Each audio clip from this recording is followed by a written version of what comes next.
শিক্ষার্থী এবং প্রশাসনের মধ্যে যেটা স্বেচ্ছাচারিতা ভাবের যে ব্যালেন্সটা, সেই ব্যালেন্সটা একেবারে অতিমাত্রা হয়ে যায়। যে রাজনীতিটাকে বাংলাদেশের রাজনীতি হিসেবে গ্রহণ করা হয়, সেই রাজনীতিটা যে সূচনা যেখান থেকে আসে হচ্ছে ঢাকা বিশ্ববিদ্যালয়।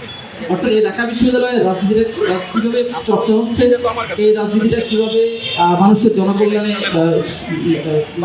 রাজনীতিটা কাজে লাগতেছে, এবং রাজনৈতিক নেতৃবৃন্দরা এই রাজনীতির মাধ্যমে, রাজনৈতিক চর্চার মাধ্যমে কীভাবে শিক্ষার্থীর অধিকার, মানুষের অধিকার, দেশের স্বার্থে তারা কাজ করতে পারছে, এই জিনিসটা এখান থেকে চর্চা হয়।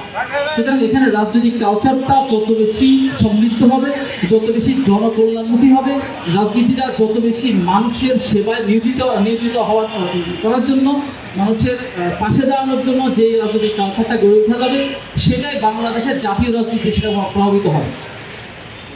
শুধু বাংলাদেশের এই মানে একেবারে কাছাকাছি সময়ের যে অভ্যুত্থান, সেই অভ্যুত্থান নয়, বরঞ্চ বাংলাদেশের প্রতিষ্ঠাকালীন এমনকি এর আগে থেকেও বাংলাদেশের রাজনীতি কি এবং বাংলাদেশের রাজনীতির পটভূমি কোন দিকে যাচ্ছে সেটা নির্ভর করে ঢাকা বিশ্ববিদ্যালয়ের রাজনীতি। সুতরাং এই ঢাকা বিশ্ববিদ্যালয়ের রাজনীতি বিগত 15 বছর তো এক ধারাতে চলেছে, ফ্যাসিবাদের একেবারে চরম পর্যায়ে পর্যন্ত পৌঁছে গেছে। সেটা হচ্ছে এখানে গণতান্ত্রিক প্রক্রিয়া ছিল না, গণতান্ত্রিক মানুষের যে চর্চা সেটা ছিল না, বিভিন্ন রাজনৈতিক সংগঠনগুলো বিভিন্ন মত চর্চা, দর্শন, বিভিন্ন আদর্শিক যে সকল ব্যক্তি বর্গরা আছে তাদেরকে সেখানে এক্সিস্ট করতে দিত না। সুতরাং এই অচলাবস্থাকে পুনরুত্থানের জন্য, এই অচলাবস্থাকে দূরীভূত করার জন্য এখানে ডাকসু অতিরিক্ত প্রয়োজন। সুতরাং এই অধিকার বাস্তবায়নের জন্য ভিসি যিনি আগে ছিলেন তাকে সরিয়ে নতুন ভিসি বসানো হয়েছে, আগের ট্রেজারার পরিবর্তন করে নতুন ট্রেজারার বসানো হয়েছে, আগের প্রভিসি প্রক্টর সবাইকে সরিয়ে নতুন প্রভিসি প্রক্টর বসানো হয়েছে একমাত্র এই জন্য যে শিক্ষার্থীদের অধিকার বাস্তবায়ন করবে।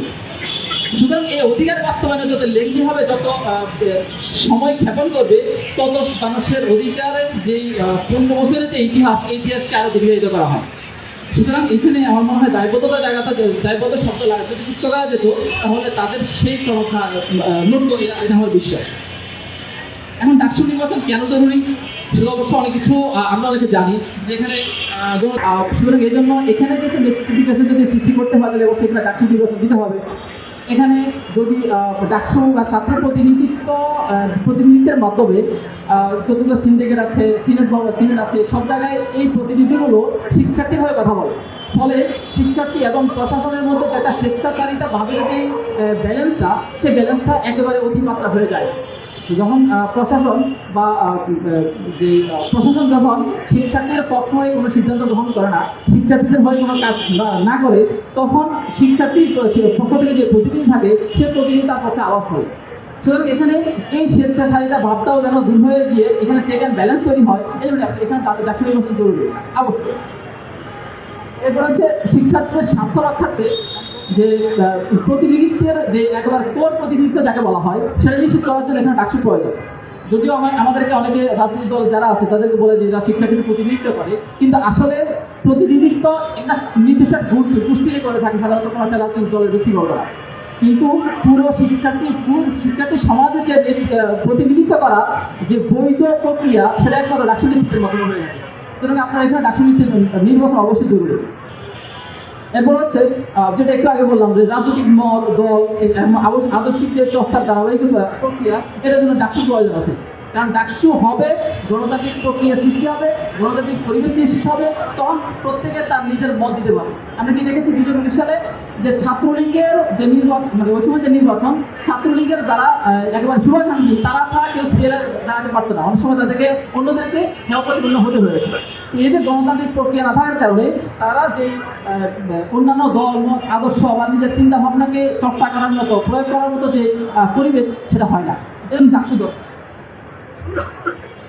এরপর হচ্ছে যেটা বললাম যে বাংলাদেশের সেই ভাষা আন্দোলন থেকে শুরু করে এই পর্যায়ে যতগুলো আন্দোলন হয়েছে বাংলাদেশের রাজনীতিক পরিবর্তনের জন্য কিংবা এই ক্যাম্পাসের পরিবর্তনের জন্য, সবগুলো আন্দোলনের সাথে এই বিশ্ববিদ্যালয়ের ইতিহাসের যে যোগসাজশ, এটার সাথে বাংলাদেশে এই ঢাকা বিশ্ববিদ্যালয়ের রাজনৈতিক পরিবেশ এবং গণতান্ত্রিক পরিবেশ যুক্তিযুক্ত। সুতরাং এখানে গণতান্ত্রিক পরিবেশ আবার একই কথা চলে আসে যে গণতান্ত্রিক পরিবেশ নিশ্চিত করার জন্য অবশ্যই ডাকসু প্রয়োজন আছে। এরপর হচ্ছে যখন গণতান্ত্রিক প্রক্রিয়া না থাকে, পরিবেশ না থাকে, তখন একটা শক্তি এখানে প্রভাব হয়ে ওঠে।